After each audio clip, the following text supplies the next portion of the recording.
Assalamualaikum warahmatullahi wabarakatuh. Hari ini kita akan membahas mengenai data historis BI Rate ya dari Januari 2024 sampai dengan Januari 2025. Kita akan belajar sedikit mengenai kenapa BI Rate itu bisa naik, bisa turun, atau malah justru angkanya bertahan. Berdasarkan data dari Bank Indonesia, pada Januari 2025, BI rate itu turun 0,25 basis point, ya dari 6% menjadi 5,75%. Sedangkan pada bulan September sampai dengan Desember 2024, BI rate itu bertahan di angka 6%. Lalu pada April sampai dengan Agustus 2024, BI rate itu ternyata naik 6,25%. Jadi dia naik 0,25 basis point dari sebelumnya 6%.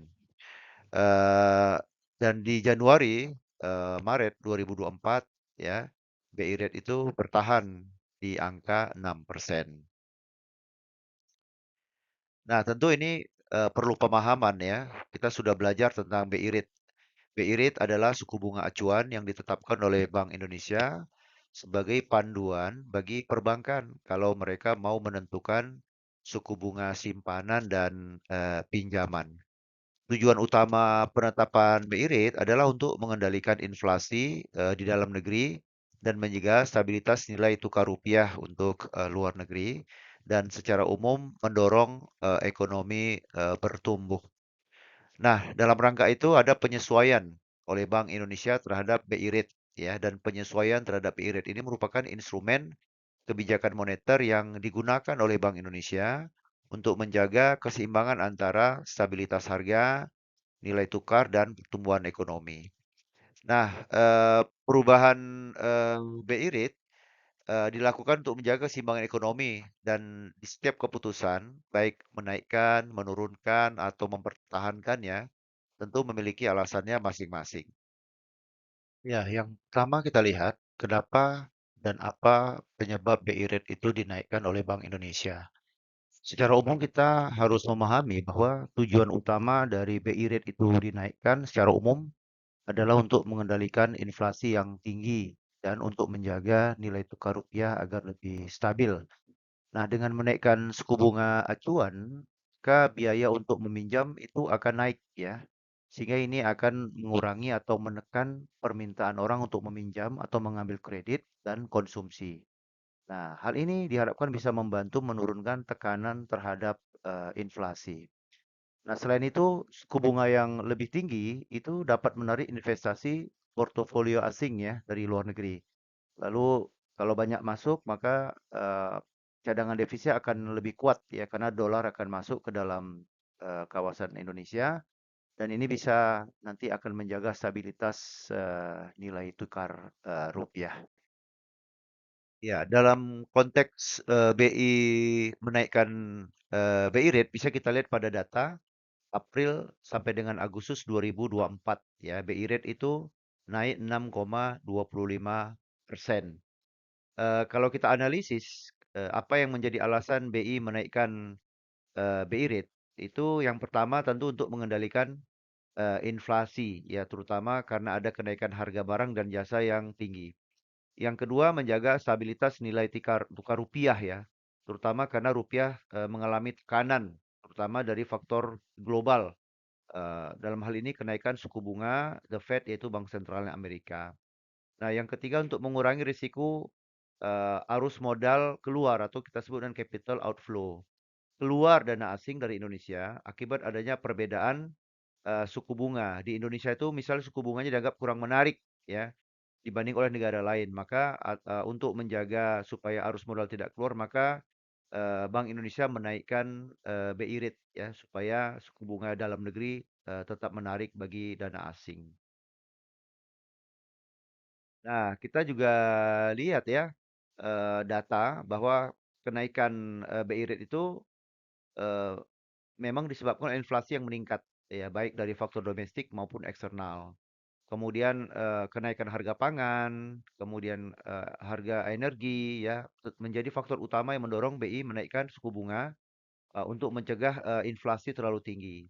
Ya, The Fed juga mempertahankan suku bunga tinggi sehingga BI perlu menyesuaikan agar rupiah tetap kompetitif ya dan mencegah supaya arus modal tidak keluar dari dalam negeri. Nah, selanjutnya kita lihat ya, ketika BI menurunkan BI rate. Nah, penurunan BI rate biasanya bertujuan untuk mendorong pertumbuhan ekonomi dengan menurunkan biaya pinjaman sehingga likuiditas bisa meningkat dan dunia usaha bisa didukung melalui ekspansi bisnis mereka. Nah, suku bunga yang lebih rendah membuat kredit lebih terjangkau bagi masyarakat dan pelaku usaha. Ya, dan tentu ini nanti dapat meningkatkan konsumsi dan investasi. Nah, kita lihat data ya. Pada Januari 2025, BI rate itu turun dari 6% menjadi 5,75% ya, turun 0,25 basis point. Nah, apa yang menjadi dasar BI menurunkan suku bunga? Ya, yang pertama untuk mendorong ekonomi supaya tumbuh ya dengan meningkatkan konsumsi rumah tangga dan meningkatkan investasi. Ya, penurunan BI rate itu dilakukan setelah BI melihat inflasi sudah lebih terkendali ya. Yang kedua, BI rate turun untuk menurunkan biaya pinjaman sehingga masyarakat dan dunia usaha lebih mudah mengakses kredit ya karena biayanya lebih murah. Dunia usaha dan masyarakat membutuhkan stimulus untuk meningkatkan konsumsi dan investasi. Sehingga Januari 2025 BI itu menurunkan suku bunga untuk mendorong pinjaman dan belanja yang lebih besar. Yang ketiga, untuk meningkatkan daya beli masyarakat ya, karena bunga pinjaman yang lebih rendah itu meringankan beban kredit konsumen dan UMKM. Nah, yang terakhir itu kondisi global sudah lebih kondusif ya, dengan kebijakan moneter The Fed yang lebih longgar, sehingga BI bisa lebih fleksibel dalam menurunkan suku bunga tanpa risiko besar ya akan terpapar bagi nilai tukar rupiah. Nah, lalu bagaimana kalau BI mempertahankan suku bunga? Ya, biasanya BI memilih mempertahankan suku bunga acuan itu ketika kondisi ekonomi dianggap stabil, ya inflasi yang terkendali dan pertumbuhan ekonomi sudah sesuai target. Ya, nah biasanya langkah eh, menjaga dan mempertahankan BI rate itu tetap pada angka sebelumnya itu untuk menjaga keseimbangan antara upaya pengendalian pengendalian inflasi dan dukungan terhadap pertumbuhan ekonomi dan memastikan stabilitas di sektor keuangan. Nah, kita lihat data Januari sampai Maret 2024 serta September sampai Desember 2024 itu BI rate bertahan di angka 6%. Nah, alasan BI mempertahankan suku bunga itu apabila pertama kondisi ekonomi stabil, ya, inflasinya terkendali, ya, pertumbuhan ekonomi masih sesuai dengan target. Maka biasanya BI akan mempertahankan BI rate. Yang kedua menunggu dampak kebijakan sebelumnya, ya. Karena perubahan suku bunga itu membutuhkan waktu, ya. Ada lag yang tidak bisa langsung serta-merta dirasakan dampaknya. Nah, oleh karena itu dengan menjaga BI rate bertahan, biasanya BI sedang menunggu dampak kebijakan sebelumnya karena perubahan suku bunga itu memang membutuhkan waktu ya untuk bisa mempengaruhi perekonomi secara luas.